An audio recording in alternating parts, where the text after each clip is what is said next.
నమస్తే అండి. Welcome to సనాతన స్టోరీస్. ఈరోజు శ్రావణ పూర్ణిమ, దీన్ని రాఖీ పౌర్ణిమ మరియు హయగ్రీవ జయంతిగా కూడా జరుపుకుంటూ ఉంటారు. ఈరోజు ఈ పండుగ విశిష్టత ఏంటో తెలుసుకుందాం. అన్నా చెల్లెల అనుబంధానికి ప్రతీక అయిన రాఖీ పౌర్ణమి సోదరులకు అక్కా చెల్లెలు రాఖీ కట్టే సంప్రదాయం అనాదిగా వస్తోంది. అయితే మరి ఈ రాఖీకి విశిష్టత ఏంటో తెలుసుకుందాం.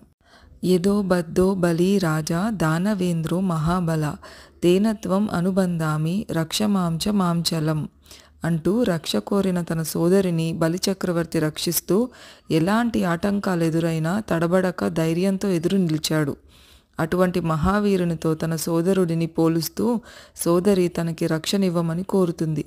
ఈ రాఖీ కట్టిన సోదరికి తగిన బహుమానం ఇస్తూ సోదరుడు ఆశీర్వదిస్తాడు. రాఖీ పౌర్ణమి, శ్రావణ పూర్ణిమ, జంధ్యాల పూర్ణిమ ఇలా ఎన్నో రకాలుగా దేశమంతా ప్రజలు ఆనందోత్సాహాలతో ఈ పండుగను జరుపుకుంటారు. ఏడాదికి వచ్చే ద్వాదశ పౌర్ణిమల్లో శ్రావణ పౌర్ణమి చాలా విశిష్టమైంది. సాధారణంగా జంధ్యాన్ని ధరించేవారు ఈ రోజునే పాతది వదిలి కొత్తదాన్ని ధరిస్తారు. దీనినే ఉపాకర్మ అంటారు. ఉపాకర్మను యజ్ఞోపవీతం పేరుతో పిలుస్తారు. దీనికి అంటే యాగకర్మతో పునీతమైన దారం అని అర్థం.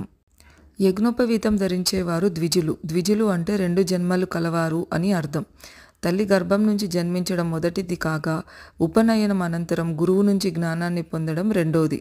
ఉపనయనం సమయంలో యజ్ఞోపవీతానికి జింక చర్మాన్ని కడతారు. దీన్ని ఉపాకర్మ కార్యక్రమంలో శ్రావణ పౌర్ణమి నాడు వదిలిపెడతారు.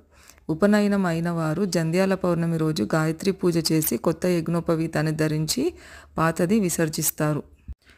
ఇదే ఈ శ్రావణ పౌర్ణమి విశిష్టత. అయితే రాఖీ కట్టుకునేటప్పుడు చెప్పవలసిన శ్లోకం: ఏన బద్ధో బలి రాజా దానవేంద్రో మహాబలః తేన త్వామాభిబధ్నామి రక్షమాచల మాచల.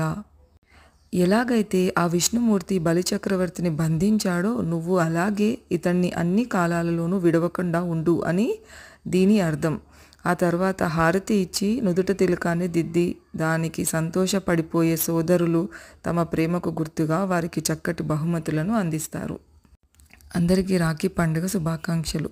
ఈ వీడియో కనుక మీకు ఇన్ఫర్మేటివ్గా అనిపిస్తే లైక్ చేయండి, సనాతన స్టోరీస్ని సబ్స్క్రైబ్ చేసుకోండి, మరిన్ని వీడియోస్ మిస్ కాకుండా చూసేయండి. అందరికీ రాఖీ పౌర్ణిమ, జంధ్యాల పూర్ణిమ, హయగ్రీవ జయంతి శుభాకాంక్షలు. సర్వే జన సుఖినో భవంతు.